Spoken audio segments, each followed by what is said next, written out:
NASCAR fans headed out to Michigan International Speedway for the Pure Michigan 400. Last year, Joey Logano got the win on one of NASCAR's fastest tracks. Could he repeat? To MIS we go.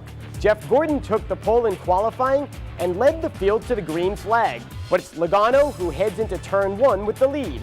They were neck and neck all day. After a restart on lap 25, Danica Patrick gets tangled with Jeff Burton in the number 14 car. Several other cars get caught up as well. Burton, who drove in place of Tony Stewart today, would finish 37th. With 16 laps to go, Logano tries to pass Gordon for the lead, but ends up falling back 2 spots to 4th. Gordon would later pull away to almost a 2-second lead over Kevin Harvick and earns his first win at Michigan in 13 years. LeBron James may have another NBA veteran joining him in Cleveland this season. According to ESPN.com, free agent forward Shawn Marion told the Cavaliers that he intends to sign with the team. And speaking of LeBron, King James took a break from his vacation in Greece to take the ALS Ice Bucket Challenge. James released this video on his Instagram account on Sunday after he was challenged by NBA star Kevin Durant. Tigers and Pirates getting after it in Detroit. Francisco Liriano looking solid on the mound until the 5th, when J.D. Martinez of the Tigers hits a solo shot. That broke up a no-hit effort for Liriano, giving the Tigers a 1-0 lead. 14 was the magic number for Tigers pitcher Max Scherzer. Scherzer struck out a season-high 14 batters and picked up his 14th win of the year, tying him for the Major League lead. Tigers up 3-0 in the 8th and keep adding to the lead. Nick Castellanos singles, driving in Victor Martinez and Don Kelly. They go on to win 5-2. No soup for you. No soup for you. Mud Hens fans at Fifth Third Field celebrated the 25th anniversary of the TV sitcom Seinfeld tonight. Fans lined up to meet actor Larry Thomas, better known as the iconic Soup Nazi character, who was on hand signing autographs. The Mud Hens also sold Seinfeld-themed merchandise, played video clips from the show, and even held an Elaine dance contest during the game. To the game itself, Hens squaring off the Indianapolis Indians. Leading off the second with no outs, Daniel Fields drives one to left field.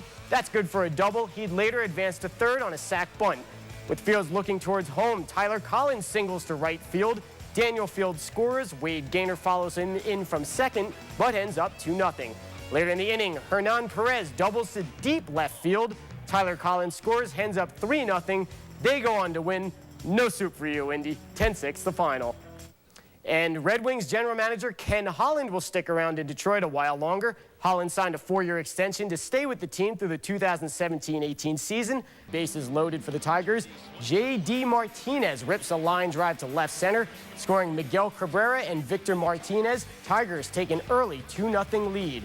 Bottom of the 9th, 5-4 Tigers, and the Blue Jays rallying. Jose Reyes rips a single to center, scoring Anthony Ghost to tie the game at 5. Game would remain tied and head to extra innings, many of them. In the bottom of the 19th inning, yes, the 19th inning, Blue Jays load the bases for Jose Bautista, and Bautista rips a line drive to right, drops in to win the game. Blue Jays finally win this one 6-5 in 19 innings, the longest game in Blue Jays history.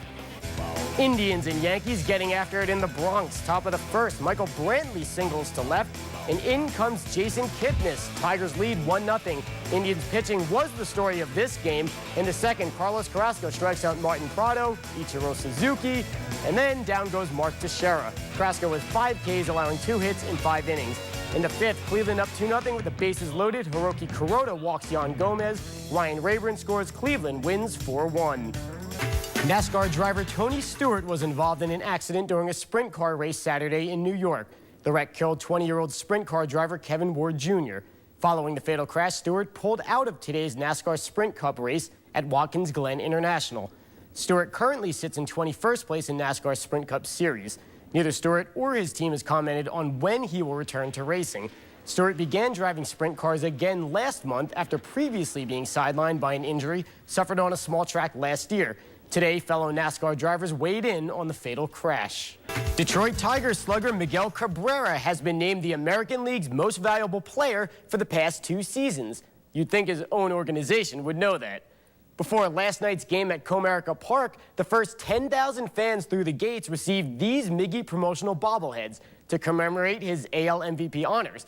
But upon closer inspection, the bobblehead mistakenly depicts Cabrera holding 2 National League MVP honors. The National League. Browns quarterback Brian Hoyer will get the start over rookie Johnny Manziel in the team's second preseason game against Washington Monday night. Head coach Mike Pettin said he will try to get Manziel in against the Redskins. The team is expected to announce its starter for the season opener against Pittsburgh early next week. Manziel said today he's still learning the ropes and doesn't feel ready to start just yet. NBC 24's Eric Wildstein has the inspirational story of this cancer patient's special bond with the Falcons football team. BGSU football has a new recruit. He's not the biggest player on the team or the fastest, but he's as tough as they come. He's 14-year-old Michael Dandan. The Waterville native is fighting acute lymphoblastic leukemia, a form of blood cancer. Last weekend, he officially joined the Falcons through an organization called Team Impact. They were really, welcoming is what I would say. They accepted me as part of their family. Dandan will spend the season working with the team, including helping out with drills at practice. In return, the student athletes are serving as mentors, and they're already getting him in the huddle. Trying to get him around a bunch of the big guys, get him all that camaraderie there, and get all the guys to join in and, celebrate with the team and be jumping around, hooting and hollering. And today he broke down the O-line, and we all got after it and broke down on family. So it was fun to see him actually get after it and get involved with the team today. Dandan can perhaps relate best to offensive lineman Christian Piazza. Dandan played offensive line for 3 years before leukemia forced him to the sidelines. He says this experience provides an emotional outlet.